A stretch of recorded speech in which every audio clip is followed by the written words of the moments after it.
ورسوله بالهدى ودين الحق ليظهره على دين كله وكفى بالله شهيدا وأشهد أن لا إله إلا الله وحده لا شريك له وأشهد أن محمدا عبده ورسوله الذي لا نبي بعده. Para ibu yang saya hormati, alhamdulillah pada pagi hari ini kita bisa dipertemukan kembali setelah kita liburan semester ini. Selama 3 hari dengan ngaji. Tapi alhamdulillah dalam keadaan sehat semuanya dan mudah-mudahan terus dalam keadaan sehat. Kalau sakit suatu wajar orang hidup, kalau orang hidup pasti di satu saat merasakan sakit. Ibu, kita lanjutkan kajian kita masih bagus habis sehat, yaitu habis 336. Ya, saya 330. Ini akan dibaca. Bismillahirrahmanirrahim. An Abi Mas'udin radhiyallahu anhu qala Basiru bin Sa'din ya Rasulullah amaranallahu an nusalliya alaika fa kaifa nusalli alaika fasakata summa qala qulu Allahumma salli ala Muhammadin wa ala ali Muhammadin kama sholaita ala Ibrahim wa barik ala Muhammadin wa ala ali Muhammadin kama barakta ala Ibrahim fil alamina innaka Hamidum Majid. Wassalamu kama alimtum rawahu Muslimun wa zajabnu Huzaimata fihi fa kaifa nusalli alaika idza nahnu sholaina alaika fi sholatina. Dari Abi Mas'ud radhiyallahu anhu, ia berkata, telah berkata Basir bin Sa'ad, ya Rasulullah, Allah perintah kami berselawat atas paduka Tuhan, maka bagaimanakah cara kami berselawat atas paduka Tuhan? Maka ia diam, kemudian ia berkata, katakanlah Allahumma sholli ala Muhammadin, sampai innaka Hamidum Majid, yang artinya, hai Tuhan, berilah rahmat atas Muhammad dan atas keluarga Muhammad, sebagaimana engkau telah beri rahmat atas keluarga Ibrahim, dan berilah kurnia atas Muhammad dan atas keluarga Muhammad, sebagaimana engkau telah beri karunia atas Ibrahim di lidah-lidah makhluk yang berakal, karena sesungguhnya engkau yang amat terpuji, amat mulia, dan salam sebagaimana kamu telah tahu. Diriwayatkan dia oleh Muslim dan ditambah oleh Ibnu Huzaimah padanya. Maka bagaimanakah cara kami bersolawat atas paduka Tuhan apabila kami hendak bersolawat atas paduka Tuhan di dalam sholat kami? Keterangan, hadis ini menerangkan lafaz solawat. Ada lain hadis meriwayatkan dengan sedikit perubahan. Kita boleh menggunakan mana yang kita suka asal riwayatnya sahih. Di semua riwayat sholawat itu tidak ada di dalamnya kalimat Sayyidina Muhammad atau Sayyidina Ibrahim. Dari itu janganlah kita ada-adakan apa-apa yang tidak diriwayatkan dari Nabi Shallallahu Alaihi Wasallam. Iya. Itulah ibu hadis yang ke-336. Pada ungkapan hadis ini itu diterima dari sahabat Bashir bin Sa'ad. Bashir bin Sa'ad ini yaitu Bashir bin Sa'ad bin Sa'labi al-Ansori al-Khazraji. Itu berarti dia orang Ansor dan Khazraj. Maka Bashir bin Sa'ad ini ibu, dia itu yang mengikuti perang Uhud, mengikuti perang Khandaq. Maka ungkapan perang Uhud dan perang Khandaq ini adalah perang yang dilaksanakan oleh umat Islam. Dan para ibu, dia meninggal dunia pun pada saat dalam keadaan sedang peperangan. Nah, pada masa hidupnya, Bashir bin Sa'ad pernah bertanya pada Rasulullah Shallallahu Alaihi Wasallam dengan dengan pertanyaannya, Amaronallahu an nusolli alaika. Allah memerintahkan kepada kami untuk bersalawat kepadamu. Salah satunya bu dalam surat Al-Ahzab ayat yang ke-56. Kalau ibu membaca dalam surat Al-Ahzab ayat yang ke-56, Innallaha wa malaikatahu yusholluna 'alan nabi. Ya ayyuhalladzina amanu shollu 'alaihi wa sallimu taslima. Itu Al-Ahzab ayat 56. Pada ungkapan ayat ini, sesungguhnya Allah dan malaikat itu bersalawat kepada Nabi. Nah, bagaimana salawatnya Allah kepada Nabi memberikan rahmat. Bagaimana salawatnya malaikat kepada Nabi mendoakan supaya diberikan maghfirah. Nah, kesananya Bu, lahirlah ayat ya ayyuhalladzina amanu shallu alaihi wasallimu taslima. Wahai orang-orang yang beriman, bersolawatlah kepada Nabi dan mendoakan keselamatan buat Nabi. Nah, dengan bentuk kalimat shallu alaihi wasallimu taslim, tentu para ibu, ini bentuk ungkapan yang masih umum. Di mana salawatnya? Ya, jadi salawat itu ada dua kemungkinan. Ada salawat di dalam sholat, ada salawat di luar sholat. Maka kalau salawat di luar sholat, ibu bebas, silakan terserah ibu saja. Karena tidak diarahkan oleh Nabi bentuk ungkapan salawat di luar sholat seperti apa. Ibu baca tadi, Bulia membaca hadis, qala Rasulullah Shallallahu Alaihi Wasallam, itu kan melaksanakan perintah shallu alaihi wasallimu taslima. Jadi ibu bersolawat kepada Allah. Dengan banyaknya ibu membaca hadis, maka ibu banyak bersolawat kepada Nabi. Karena ibu selalu membaca qala Rasulullah Shallallahu Alaihi Wasallam. Hanya kalau ada pertanyaan, bagaimana caranya supaya saya banyak bersolawat kepada Nabi di luar sholat? Banyak ya baca hadis itu aja, Bang. Gitu ya. Jadi yang dibaca itu bukan sekadar ayat Al-Quran saja, tapi berusaha ibu pun untuk membaca hadis. Gitu kan. Ya. Hanya yang paling sering ibu khatamkan itu kan Quran. Tapi kalau hadis itu jarang kita menghatamkan. Makanya ibu alhamdulillah satu minggu sekali membaca hadis. Yaitu kita berusul malam yang sekarang sudah sampai hadis ke 3.336 hadis. Minimal ibu dari 336 hadis itu, ibu sudah membaca sholawat kepada Nabi itu sampai 300 kali lebih. Mudah-mudahan jadi amal soleh dulu ya. Gitu. Nah, terakhir ini kan 330.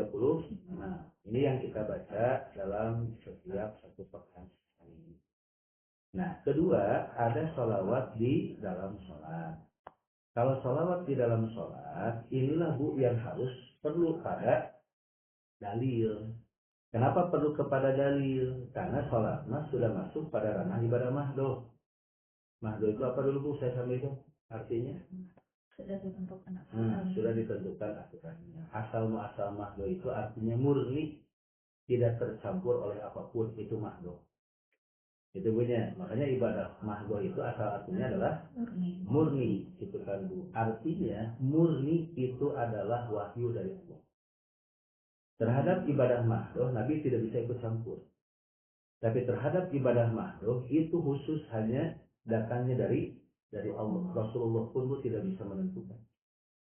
Jadi Rasul saja Bu ya, tidak berani menentukan bagaimana caranya, bagaimana bacaannya di dalam ibadah mahdoh atau setelah kita. Sampai berani menentukan dan menganggap itu adalah bagus gitu.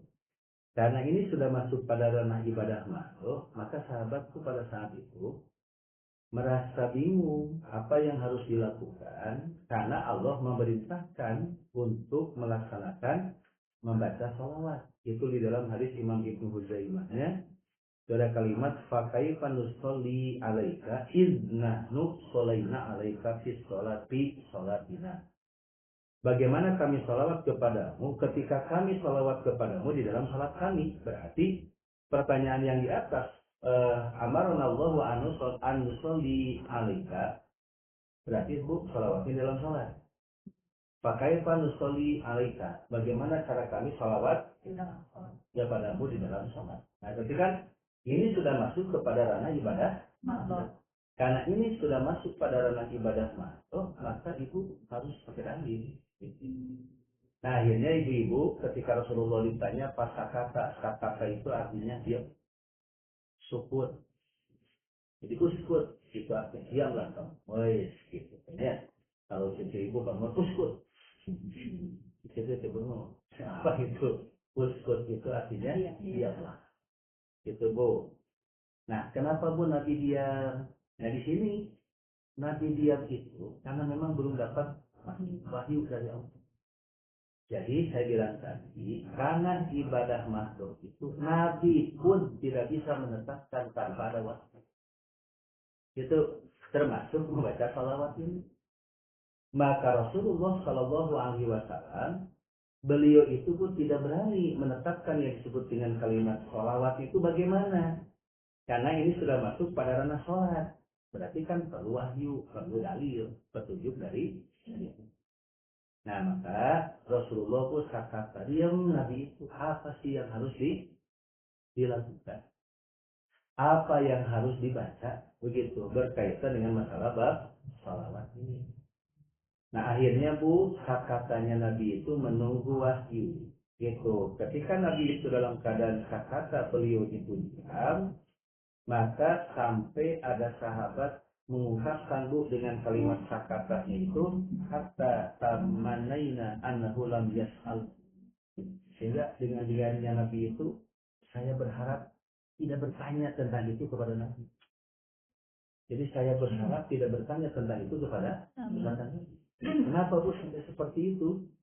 Karena merasa bersalah sahabat itu kenapa harus bertanya kepada Nabi. Ternyata Nabi itu tidak tahu apa yang ditanyakan oleh Nabi.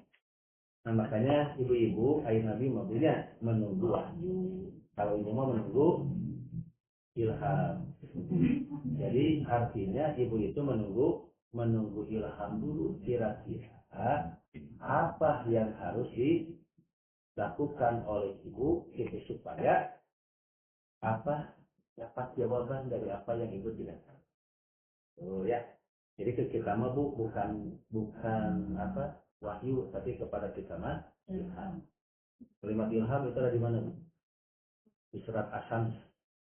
Fa'alhamaha fujuraha wa taqwaha. Allah telah memberikan ilham kepada jiwa tersebut jalan kedurhakaan dan jalan ketakwaan. Itu ilham. Jadi ibu untuk memilih itu nanti Allah memberikan ilham.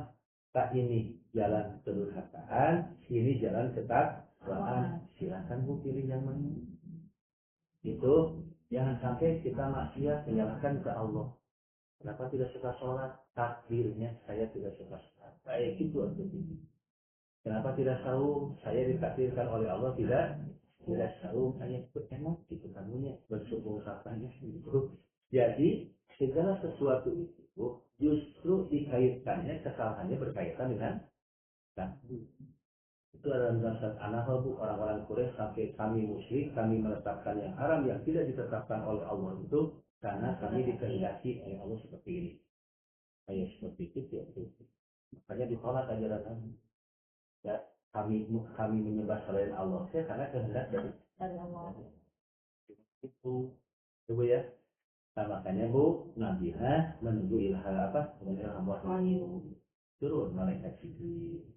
Saat malaikat Jibril turun kemudian mengajarkan salawat ini. Maka kata Nabi baca oleh kalian Allahumma sholli ala Muhammad wa ala ali Muhammad kama shallaita ala Ibrahim wa barik ala Muhammad wa ala ali Muhammad kama barakta ala Ibrahim fil alamin innaka Hamidum Majid. Bu. Nah, inilah bu yang diajarkan oleh Nabi. Jadi Nabi mengajarkan kepada sahabat Bashir bin Sa'ad itu dengan redaksi ungkapan salawatnya seperti yang ini dikutip bu, ada beberapa ungkapan salawat yang diajarkan oleh Rasulullah Shallallahu Alaihi Wasallam kepada para sahabatnya. Di antaranya bu ada yang disebut dengan ungkapan salawat itu diajarkan kepada Ka'ab bin Ujrah, tapi dengan bentuk lafal yang berbeda tujuannya yang sama. Itu ya. Nah di antara bentuk ungkapan yang diajarkan oleh Rasulullah kepada Ka'ab bin Ujrah itu Allahumma sholli ala Muhammad wa ala ali Muhammad kama shallaita ala ali Ibrahim innaka Hamidum Majid. Allahumma barik ala Muhammad wa ala ali Muhammad kama barakta ala ali Ibrahim innaka Hamidum Majid. Ini jarang disebutkan seperti ini. Ya. Ini hadis riwayat Imam Al-Jamaah. Kalau Al-Jamaah itu Bu berarti diriwayatkan oleh seluruh ahli hadis. Dari mulai Imam Ahmad sampai riwayat sampai Imam Ibnu Majah. Yang pernah saya sampaikan ke ibu-ibu kami sebut dengan ucapan rawahul jamaah itu Imam Ahmad, Abu Dawud, Tirmidzi, Nasai, Imam Ahmad, Bukhari, Muslim, Abu Dawud, Tirmidzi, Nasai dan Ibnu Majah. Berarti semuanya Bu meriwayatkan hadis ini. Jadi ibu boleh kalau ibu membaca Allahumma sholli ala Muhammad wa ala ali Muhammad kama shallaita ala ali Ibrahim innaka Hamidum Majid. Wa barik ala Muhammad wa ala ali Muhammad kama barakta ala ali Ibrahim innaka Hamidum Majid. Boleh silakan. Itu ya. Dan itu ada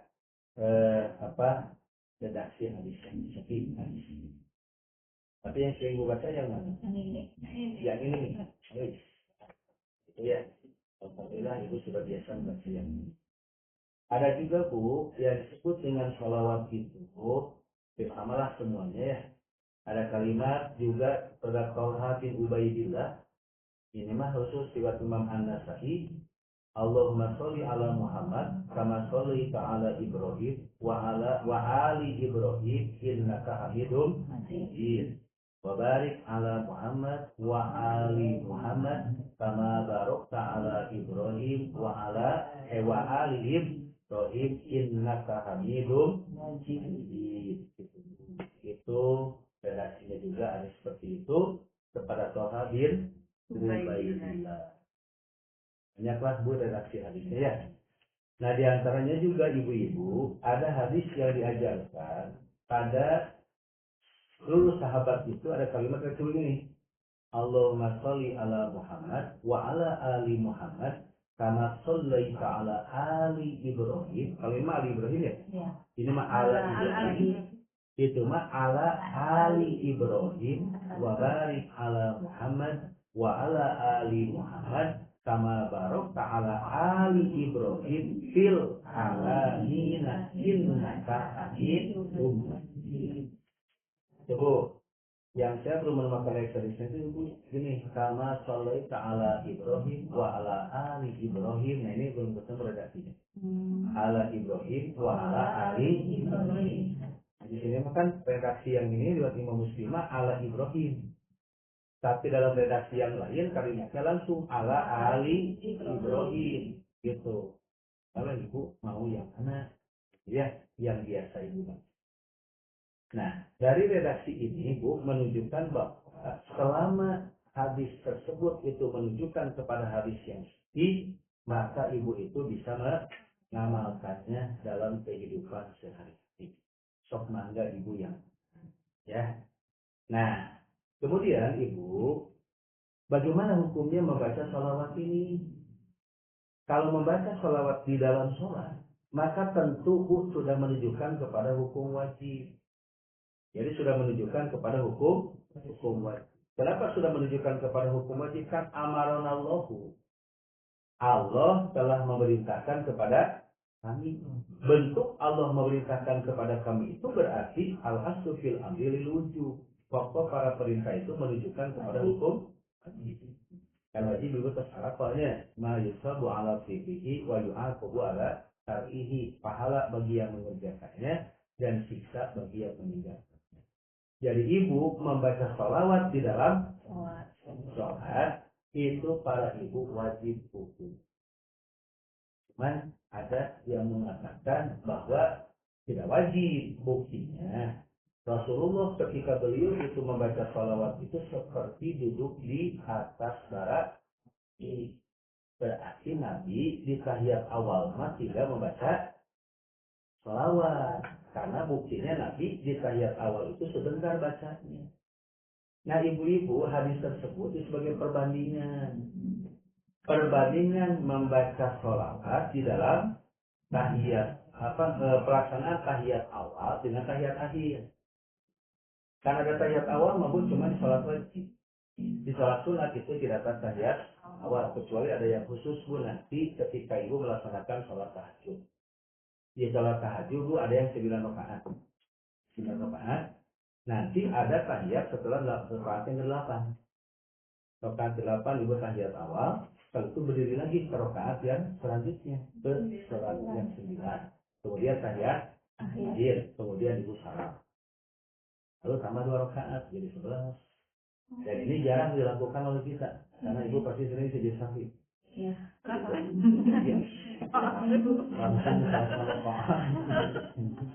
4 rakaat gitu sujud sahwi. Apalagi ini harus 9. Makanya itu tidak masuk kategori pengamalan Nabi, tapi hanya sabda Nabi saja. Itu Bu. Jadi pengamalan Nabi itu sholat malam itu yang paling sering itu berapa? 4, 4, 3 itu yang paling sering dilakukan oleh Nabi. Ya itulah yang Ibu lakukan kan 4, 4, 3 masih simpel kan Bu ya. Ibu 4 rakaat, salam, 4 rakaat, salam, kemudian 3 rakaat Ibu melaksanakan. Nah, ibu-ibu, jadi perbandingannya kan kalau tahiyat awal dengan tahiyat akhir, tentu tahiyat akhir lebih panjang. Kenapa? Karena ada bahasan doanya, doa tambahan yang nanti akan dibahas di hadis nomor 337. Nah, itu doa tambahannya. Begitu. Makanya tahiyat awal itu lebih pendek itu dibandingkan tahiyat akhir. Yang digambarkan oleh oleh sahabat itu seperti duduk di bara api. Jadi jangan menggambarkan duduk di bara api bacaan kita, bacaan Rasul. Kayak gini, Rasulullah beliau membaca surat di dalam sholat itu yang pendek-pendek. Tak kalimat pendek dan panjangnya Nabi itu yang menyamakan dengan kita. Nabi mabuk surat paling pendek kemudian dua kajinya. Itu sih paling pendek bagi Nabi di sholat wajib. Di situ mah wal wajib itu terasa panjang itu kamu tuh apa? Bulan sing sebaik punya itu Gelap di tengah-tengah. ya gelap itu dan nampu gelap tengah-tengah malu kue kalau dia gelap tapi beres tengah ibu murojaah lagi yang lupanya itu ya. Nah ini pun sama, jadi artinya tersebut tahiyat awal itu membacanya sampai innaka hamidum lagi gitu. Tidak begini, Allahumma sholli ala Muhammad wa ala ali Muhammad, Allahu akbar, tidak begitu. Itu sempurna salawat. Sedangkan Nabi mengajarkan salawat itu begitu sempurna karena memang ini sudah masuk kepada tujuan tanah ibadah. Jadi itu Bu ya. Nah, jadi maka ibu di sini karena sudah masuk pada kategori ibadah makruh, maka ibu-ibu usahakan seperti ini. Jangan ditambah, jangan dikurang. Sekali lagi jangan ditambah, jangan dikurang. Kenapa? Karena Nabi tidak menambah. Nabi pun tidak mengurangi. Yang punya hak menambah dan mengurangi itu adalah Nabi. Yang sudah punya SK dari Allah untuk menyampaikan syariatnya. Selama Nabi pun tidak menambah dan tidak mengurangi, maka kita tidak usah menambah dan itu. Hanya Nabi selalu mewanti-wanti, gitu. Nah, mewanti-wantinya sudah sunat sama. Apa namanya? Mewanti-wanti itu, sudah. Omat-omatan harus Bu bahasa Sunda. Wanti-wanti omatan. Nah, ini lah bagaimana? Ya selalu memperingatkan, tak? Bu. Itu Bu, ada bentuk kalimat kan dari Nabi, selalu kama ro'aitumuni usolli. Kan itu ya. Di hadis yang pembahasan sebelumnya, sholatlah kamu sebagaimana kamu melihat aku.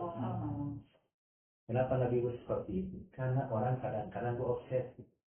Dalam satu, oh ini bagus, masukkan. Oh ini bagus, masukkan. Nah, apa kalimat bagusnya kata siapa? Kata pikiran dan perasaan.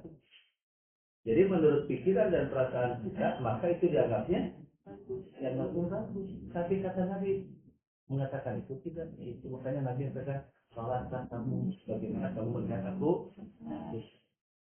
Kedua, Bu, khudu anni manasikakum, kata Nabi, dua ibadah yang perlu diingatkan. Ambil oleh kalian dari itu cara ibadah haji kalian, cara ibadah umroh kalian, gitu Bu.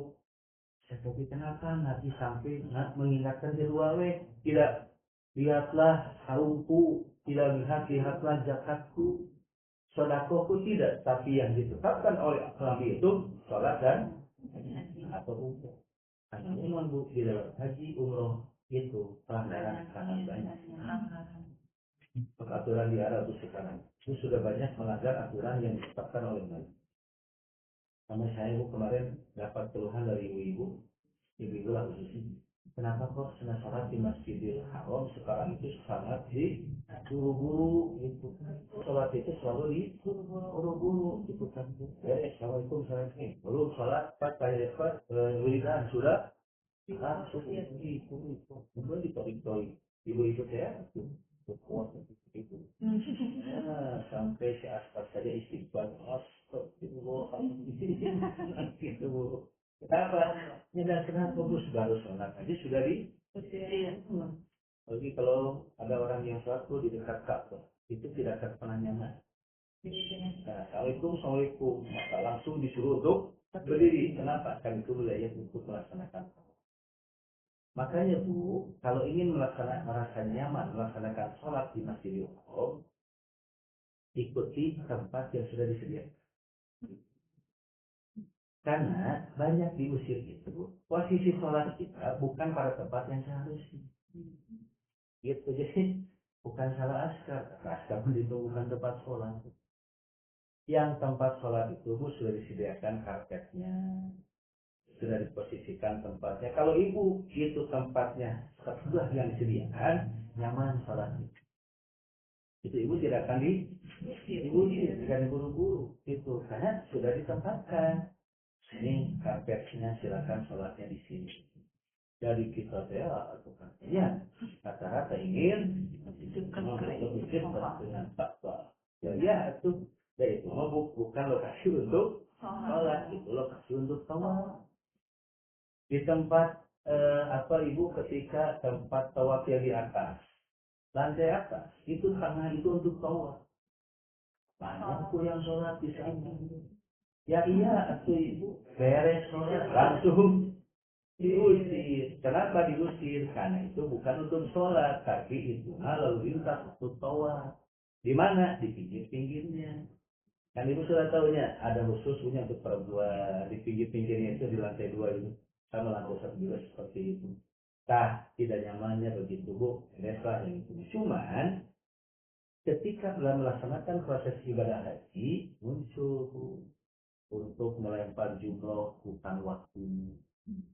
Saat melaksanakan mabit di Muzdalifah, keluar dari Muzdalifah belum waktunya. Nah, ini banyak aturan-aturan yang seperti yang sekarang itu untuk melempar jumroh ada 2 jalur kan.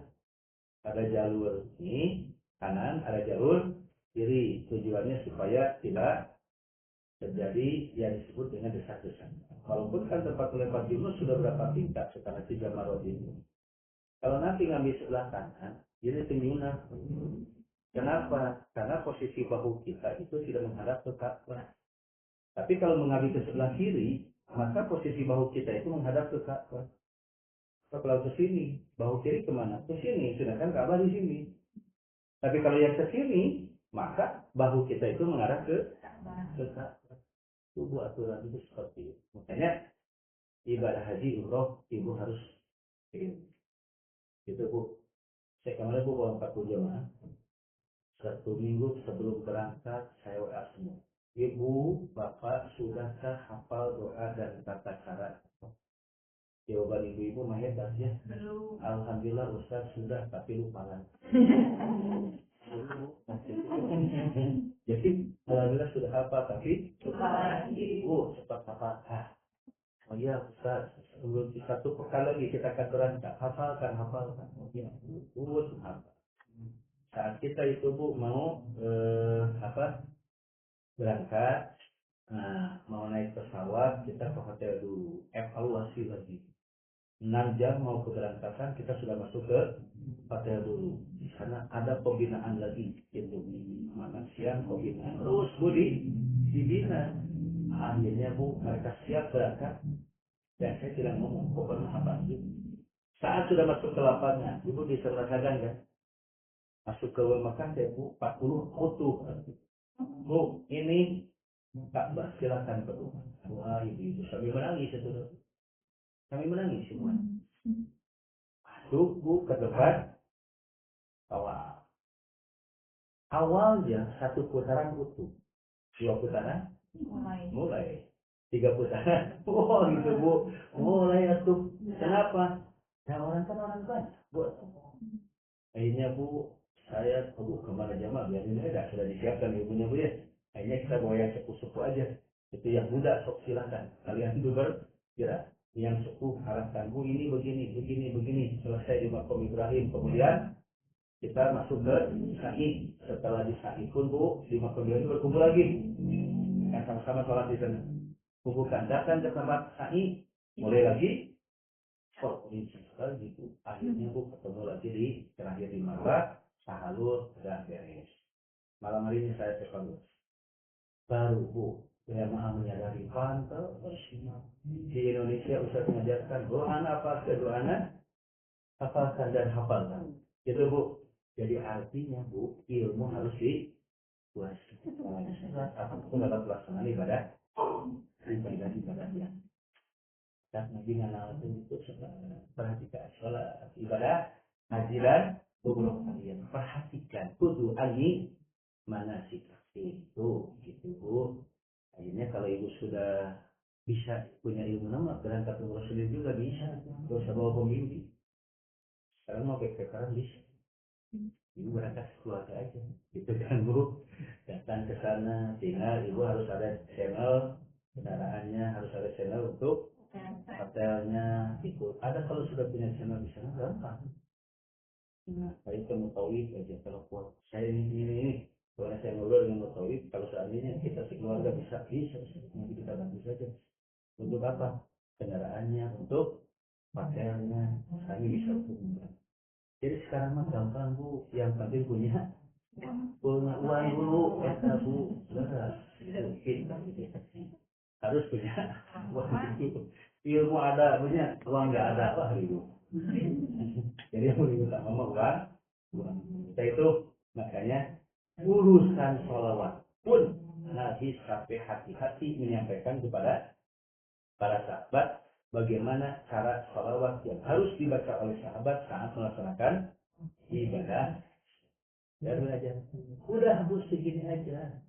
Enggak usah enggak usah jangan pernah ibu berpikir di tahiyat awal mah Allahumma sholli ala Muhammad wa ala ali Muhammad. Langsung bangkit lagi. Yang menjadi pertanyaan siapa yang mengajarkan itu? Kan Nabi tidak mengajar. Tapi kita seringnya Bu bertemu ya. Ketika sholat lupa. Yang tahu jadi dari mana itu sumbernya sampai mengajarkan seperti itu gitu. Sampai kemarin Bu ada pertanyaan dari Mustami juga pas sudah pulang dari sana. Ustaz, apa sih alasannya segitu? Ada awal dan ada subuh beda. Apa dibalik segitu? Kan di adan awal di sana Bu nggak pakai asal benar ya. Gitu. Tapi kalau ada subuh pakai. Apa sih Ustaz alasan seperti itu? Saya menjawab tidak tahu itu apa alasannya. Sedangkan kan adan awal mah harusnya di suatu herumin nabi adan awal. Kalau ada subuh ya, itu kan punya harusnya begitu. Kalau melihat dari tuntutan. Iya. Makanya saya mengatakan jangan melihat orang Arab, jangan melihat kaitan dengan Masjidil Haram pun masjid atau masjid Nabawinya. Itu ibu lihat aja kepada. Jadi itu ibu ini maksiatnya bu sudah mulai tanda akhir zaman teh sudah dikalikan bu di tanda di sini. Saya pikir kalau tidak ada Ka'bah, tidak ada Masjidil Haram dan Masjid Nabawi, Arab atau Sirakat timbal. Kenapa Bu? Karena perzinahannya sudah mulai seperti dulu. Laki-laki itu sudah senang kepada laki-laki. Sampai orang kata supir dan orang kata yang bisa. Kita orang Indonesia. Bu, pemasukan orang Arab itu paling besar. Bukan dari minyak. Ya, tapi dari minyak bisa kan. Haji dan umroh. Ibu bisa bayangkan Bu, satu kali haji. Orang-orang sana itu sudah punya tabungan untuk hidup 6 tahun ke depan. Keuntungannya ini. Jadi 6 tahun ke depan sedangkan haji. Makanya para pekerja di sana itu jarang orang Arab. Pakistan, orang India, orang Indonesia, mereka pun jadi karyawan. Dan mereka pun gajinya pun tidak sebesar yang kita pikirkan. Tidak sebesar yang kita pikirkan. Sampai ada orang supir itu yang dia itu dapat uang untuk eh, mengirimkan ke Indonesia ke keluarganya itu harus langsung. Motorik kami itu kemarin dan kami satu tahun harus mengeluarkan uang untuk nyewa kamar itu 120 juta satu tahun. Waduh, ini itu. Ya, sekarang jadi motorik gimana? Dia mengatakan belum tidak selamanya kami jadi mendapat order jadi motorik. Maka dalam haji kemarin kami diusir sama Jeddah. Itu karena tidak ada tasrih atau yang disebut dengan surat izin. Nah itu yang disebut dengan kehidupan di sana itu mereka mengobrol untuk di kita ada syariton ya walaupun sudah dibubarkan di Surabaya Doli sudah dibubarkan di sana pun ada khusus tempat homoseksual, khusus tempat lesbian, khusus tempat judi dan sebagainya. Makanya kalau tidak ada yang disebut dengan Ka'bah, Masjidil Haram atau Masjid Nabawi, nah makanya ibu-ibu di sini kita ya Allah, Arab tidak jadi ini. Yang harus jadi rujukan kita adalah kepada Quran dan itu bu sekedar tambahan ya supaya ibu memiliki ilmunya untuk melaksanakan ibadah pada Allah Subhanahu ya. Maka ibu boleh silakan salawatnya ibu mau yang mana? Mau Allahumma sholli ala Muhammad wa ala ali Muhammad kama shollaita ala ali Ibrahim atau ala ali Ibrahim. Kalau ala Ibrahim kesananya ala Ibrahim tetap buat tentunya ala Ibrahim lagi. Kemudian fil ala minakin maka hamidum. Kita ibu yang tadi sudah terbiasa katanya dengan Allahumma sholli ala Muhammad wa ala ali Muhammad kama shollaita ala ali Ibrahim innaka hamidum majid wa barik ala Muhammad wa ala ali Muhammad kama barakta ala ali Ibrahim innaka hamidum majid. Kayaknya ibu sudah biasa itu aja dulu. Nggak usah diganti-ganti dia di serius ya. Yang penting apa yang ibu baca itu sudah masuk kategori sahih hadis. Nah, pertanyaannya Bu, siapa Nabi Muhammad itu? Bedanya, berikanlah salawat kepada Muhammad. Berarti kan kita berdoa kepada Allah supaya Rasulullah diberikan rahmat dan maghfirah. Tadi diartikannya apa Bu? Dia diterjemah untuk rahmat ya? Rahmat. Jadi semoga Rasulullah diberi rahmat. Begitupun keluarga Rasulullah, keluarga Nabi Muhammad. Keluarga itu Bu, ada dua macam. Ada keluarga yang berkaitan dengan nasab. Ya, kaitan dengan nasab. Ada keluarga berkaitan dengan akidah. Nah, Ali Muhammad itu yang mana? Dua-duanya. Keluarga yang berkaitan dengan nasab, yaitu anak Rasul, cucu Rasul, istri Rasul, itu masuk Ali Muhammad. Nah biasanya kalau ada turunan yang kaitannya dengan Nabi Muhammad itu suka dapat gelar orang Arab sebut Habib. Jadi Habib itu yang ada kaitannya dengan keluarga Nabi, keluarga Rasul. Engkau Habib bu, ya. Engkau Habib, tapi ibadah itu juga Rasul. Aneh, engkau turunan Rasulullah. Tapi ketika melaksanakan ibadah tidak seperti Rasul, malah menyimpan pada aturan ajaran yang ditetapkan oleh Rasul. Kelihatan bohongan. Itu cuma di kita kaitan dengan taklidnya kuat. Ya. Taklidnya kuat. Pengkultusannya kuat.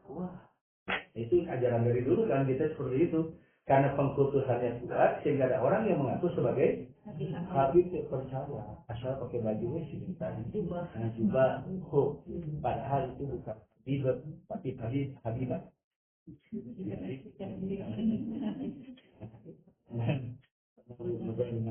di sana di Indonesia banyak Habib. Iya, banyak Habib di Indonesia. di sini bukan apa-apa. Yang tadi Indonesia jadi apa-apa.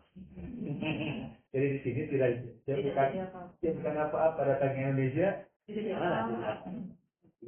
Jadi jadi istilahnya datang mengasrata kepada Nabi itu dari mana? Nah, makanya Nabi Ibu tidak mengajarkan silakan terima ajaran dari Habib tidak.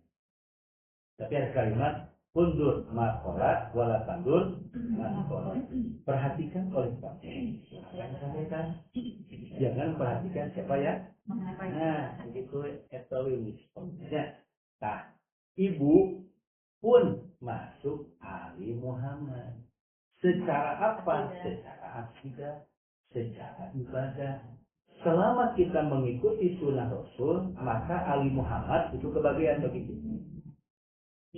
Kita Busari baca Allahumma sholli ala Muhammad wa ala ali Muhammad. Tahu kita kebagian dengan bacaan sholat yang dibaca oleh Busari. Ibu membaca sama Bu, kita pun kebagian dengan catatan apa yang kita lakukan itu harus berdasarkan dalil apa yang disampaikan oleh Muhammad. Makanya kesimpulannya ahli bid'ah bukan ahli Muhammad. Ahli syirik bukan ahli Muhammad. Ahli syirik itu Bu ya, ahli syirik, ahli bid'ah itu bukan ahli Muhammad. Ya Bu, kalau ibu ingin menjadi ahli Muhammad dan didoakan berselawat ini oleh orang-orang yang soleh, insya Allah ibu harus mengikuti ajaran apa yang diajarkan oleh Rasulullah Shallallahu Alaihi Wasallam. Seperti itu kan. Jadi baca salawatnya sampai ke sana. Makanya nanti sampai fil alamina innaka hamidum majid, yaitu fil alamina dari seluruh alam. Innaka hamidum majid, sesungguhnya engkau itu maha terpuji dan maha mulia. Terpuji apa Bu? Karena Allah yang layak untuk Allah yang layak untuk dijadikan Tuhan.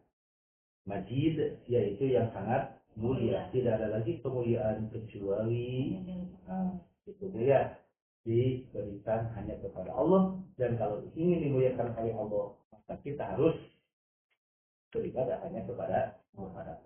Itu Bu secara tafsirannya. Bagaimana fikih hadisnya itu? Di antaranya Bu, kalau ada sesuatu ilmu yang tidak kita pahami, tanyakanlah kepada ahli ilmu. Jadi apa ada suatu amal yang tidak kita pahami, tanyakanlah kepada ahli ilmu. Itu yang pertama Bu. Fas'alu ahla dzikri in kuntum la ta'lamun. Bertanyalah kepada ahli ilmu ketika kamu tidak tahu. Jadi kalau tidak tahu tanya aku supaya jadi tahu. Ini mah udah cukup asal bisa sholat ke masjid berjamaah. Yang pertanyaan udah beres sholatnya atau belum? Tuh itu tidak tahu tanya kepada ahli ilmu. Yang ditanyakan itu bukan kepada ahli ilmunya. Kira-kira rujukan dalilnya ada atau tidak. Kedua Bu, masyru'iyatus sholat ala nabi dihadasi Allah. Disyariatkan sholawat kepada Nabi dengan bentuk yang seperti ini. Jadi disyariatkan sholawat kepada Nabi dengan bentuk yang seperti ini. Ya seperti tadi begitu. Selama itu sahih, amanah. Tapi kalau seandainya sudah dalam keadaan sudah lepas dari kesohihan atau doi tinggal. Ya memang Bu, mohon maaf kalau pakai Sayyidina mah doi begitu aja. Jadi pakai Sayyidina yang begitu itu saja tidak ada. Itu apalagi ya. Lalu Bu, mulianya para sahabat dalam memelihara hukum-hukum agama. Jadi satu mulia dan semangatnya sahabat dalam memelihara hukum-hukum agama. Kenapa Bu? Sampai sahabat itu semangat dalam memelihara hukum agama. Tidak mau Bu, ibadah itu menyimpang dari apa yang diajarkan oleh Rasul. Inginnya pasti harus sama ada tuh. Ya, kan harus atiullah wa atiur Rasul, taat kepada Allah dan taat kepada Rasul. Yang harus dipertahankan seperti para sahabat. Semangat sahabat. Hati-hati dalam ibadah, hati-hati dalam melakukan satu tata cara ibadah itu jangan sampai menyimpang dari ajaran. Sahabat Bu, ngaliung di masjid, beres salat maghrib, dikir pakai batu, nanti subhanallah, subhanallah, itu kan Bu, kelihatan Bu oleh Abu Musa al Ashari pada saat itu, ini gitu. Cuma Abu Musa itu orangnya pemalu, tidak ada keberanian. Laporan ke Ibnu Mas'ud, Ibu tahu kan Ibnu Mas'ud ya? Saya tidak tahu. Tahu ya. Ada di buku. Buku yang beda ya. Ibu-ibu Ibu Mas'ud itu posturnya kecil, tapi keberaniannya kota. Ibu Mas'ud lihat apa yang terjadi di masjid. Ibu Mas'ud datang, waduh, masuk ke masjid, kata Ibu Mas'ud, kalian harus tahu, rumah Rasulullah masih ada. Bejana Rasulullah masih ada, baju-baju Rasulullah masih ada. Itu kalimat menunjukkan Rasulullah belum lama lah meninggal. Maka kenapa kalian itu melakukan apa yang tidak dilakukan oleh Rasul? Perkataan ini sampai Ibu Mas'ud marah kepada sahabat yang melakukan itu. Kenapa dikir harus pakai batu? Itu emang batunya di kalau kita dari Nabi pikir setelah sholat itu udah aja bil anamil, yaitu dengan jari-jari tangan kita. Gitu. Itu hati-hatinya sahabat dalam memelihara sunnah. Itulah Bu fikih hadisnya dari hadis nomor 336 yang berkaitan dengan ya salawat di dalam sholat. Tapi dari luar sholat menghargai sama ibu ya. Kalau di luar sholat, terserah ibu. Tapi ibu-ibu hati-hati tentang ajaran salawat. Ada yang dibukukannya. Ada Al-Fatihah, ayat. Itu hati-hati ternyata diteliti oleh kalangan ahli bahasa. Ada unsur musyriknya itu. Jadi segala-gala itu disambungkan kepada Nabi. Seperti Abdullah bin Maria Munfarijah itu baca terjemahan. Makanya kalau kita membaca terjemahannya, ternyata segala sesuatu itu bukan dikaitkan ke Allah, tapi dinisbahkannya kepada Nabi. Ini sudah jelas ini mengandung unsur ke musyrik. Jadi kalau mau salawat ya jelas di luar salat ya. Atau ketika ibu akan melaksanakan apa di luar salat itu banyaklah baca hadis. Salawat insya Allah dengan baca hadis maka ibu akan banyak membaca salawat. Itu mulianya, ijiblah yang mulianya banyak kan. Tadi masalah zikir, jadi kalau pakai yang tasbih yang balulir gitu, nggak diinginkan. Kalau seandainya ibu di dalam proses itu kan sudah masuk ibadah itu, nah ibu usahakan dengan tangan. Kalau di luar sholat mana?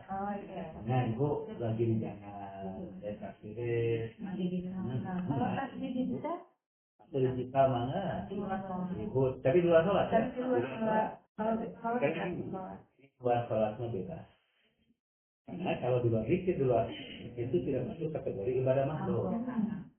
Tapi kalau sudah masuk ranah sholat, nah ini mas sudah masuk ibadah makhluk. Ya gitu kan, ini ibu di mobil, guys. Saya juga kali deh, 100 saja. Ya tadi ada 3 ya itu 33 tambah bisa. Satu yang berdoa. Bu, silakan nanya Bu. Kalau di luar sholat, saya baca sudah sekian. Ya saya yang pakai digital itu kan. Nah, dalam pakai tangan kita. Dan caranya, para ulama memberikan, karena Nabi mengatakan dengan jari-jari tangan kamu. Itu boleh, mengusiri subhanallah. Cuma ini dihitungnya satu. Jangan subhanallah, tiru, subhanallah, benar, subhanallah. Enggak. Kalaupun mau praktis, dia pakai dua jari. Itu bukan. Itu Ustaz kalau kita berdoa, kan juga susah hafalnya ya. Oh iya. Bisa atau disimpan di HP. Terus setelah sholat kita baca dari HP. Doa apa Bu? Doa apa aja kan suka banyak. Ya. Ketika ibu itu berdoa, kalau itu bukan berdoa, tapi membaca. Tapi kamu bisa baca doanya. Lagi bukan membaca.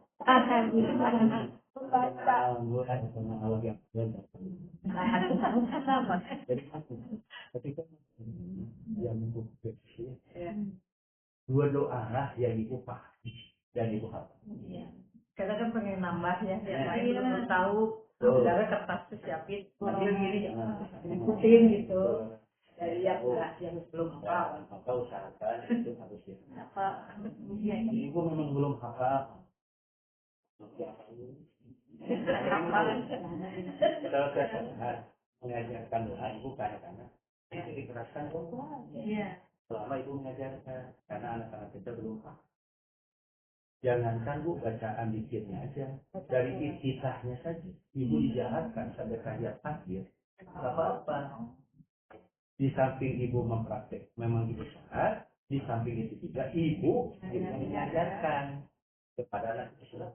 Tapi ketika anak ibu sudah hafal, nah, ibu sama. Selama ibu belum hafal, maka melihat kalau kita begini, kita ibu, kita tembok gitu. Jadi ya, ada kayak itu kan belum hafal determin, determin kan. Jadi belum hafal kaitan dengan doa belum makan, simpan di meja, karena belum hafal. Tapi usahakan di Itu sama enggak tuh? Itu kalau sholat sunnah kan 4-4, berarti tanpa tahiyat awal. Iya. Jadi kalau sholat sunnah itu 4 rakaat tanpa tahiyat awal. Walaupun yang 3 juga tetap aja tidak ada tahiyat awal. Bukan mau gini. Tahiyat awal itu hanya ada di sholat wajib. Belajar dulu intinya. Di sholat sunat itu nggak ada tahiyat awal. Ibu contohnya 4-4-3 posisi apa formasinya. 4 itu langsung tahiyat awal. 4 langsung tahiyat awal. Yang 3 langsung tahiyat awal. Begitu. Makanya Sudah menanya itu kan ada buku dari yang doa zikir pagi kan zikir pagi kan itu apa harus dibaca semua atau di salah satu? Iya. Ibu Karena semuanya bagus. Semuanya bagus. Ibu semuanya bagus ya baca semuanya. Oh semua. Asal ibu apa tuh? Kalau bacanya pribadi harus selalu baca. Kalau sebenarnya. Iya, sebetulnya ibu kan membaca. Iya, kita pengen baca. Oh. Ibu baru sedikit. Ya, yang lebih bagus itu dari di atas. Nggak apa-apa. Tapi kalau yang tadi ya kayak gini. Tambahan maksudnya. Tambahan banyak tambahan. Kaitan dengan doa apa? Pagi petang, Zikir itu yang dibaca.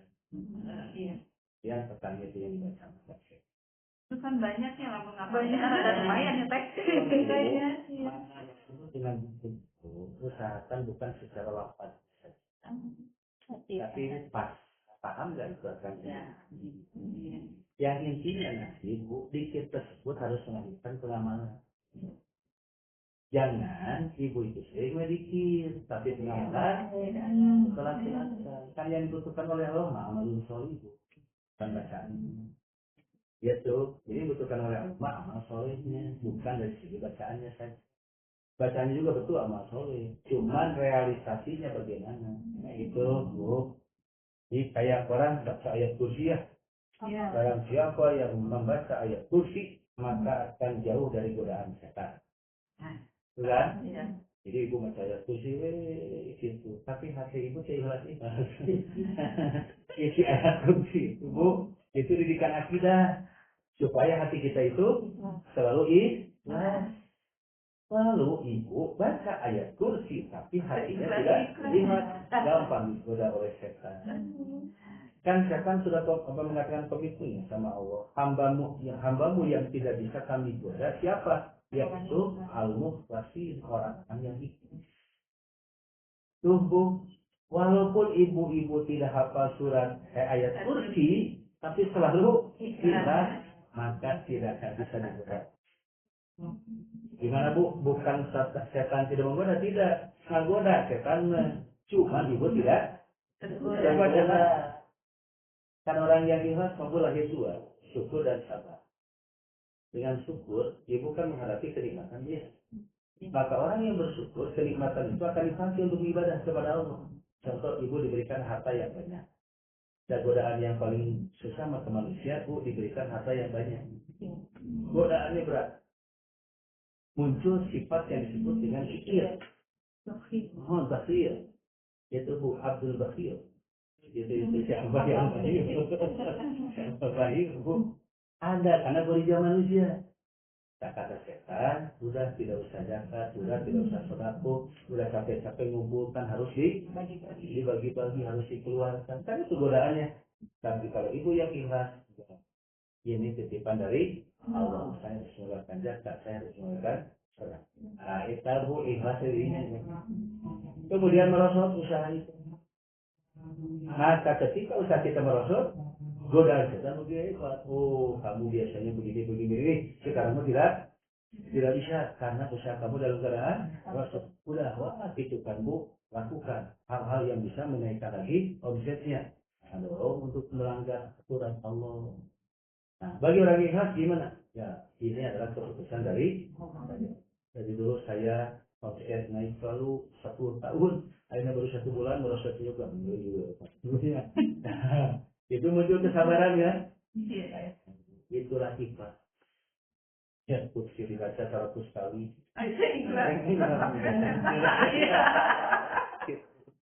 Nah, kayak gitu. Intinya ikhlas Kak Ustaz. Apapun yang telah Allah putus. Dengan apa ini bisa itu? Dengan ngaji. Itu dengan ngaji itu, ibu ngaji. Walaupun kan yang dibahas kita belum Maram bukan fikih. Tapi kan di dalamnya ada. Makanya saya sengaja mengaitkannya Bu ke fikihnya, ke akidahnya, dan ke ibadahnya. Ya, fikih menjadi ibadahnya. Tapi sengaja disamping bahas dengan akidahnya. Karena ahli tafsir yang menafsirkan dalam kitab Bulughul Maram ini bukan sekedar fikihnya saja. Ternyata akidahnya pun dibahas. Jadi metode kaitan dengan ibadatul ahkam itu membahas kaitan dengan bahas hadis itu akidahnya gimana, itu sosialnya bagaimana, dan nanti ujungnya tentang fikih. Begitu Ibu. Begitu.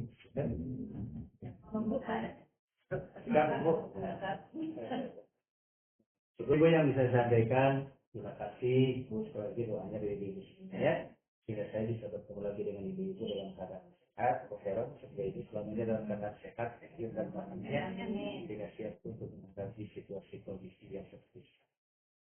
Rabbana atina fid dunya hasanah wa fil akhirati hasanah wa qina adzabannar. Assalamualaikum warahmatullahi wabarakatuh.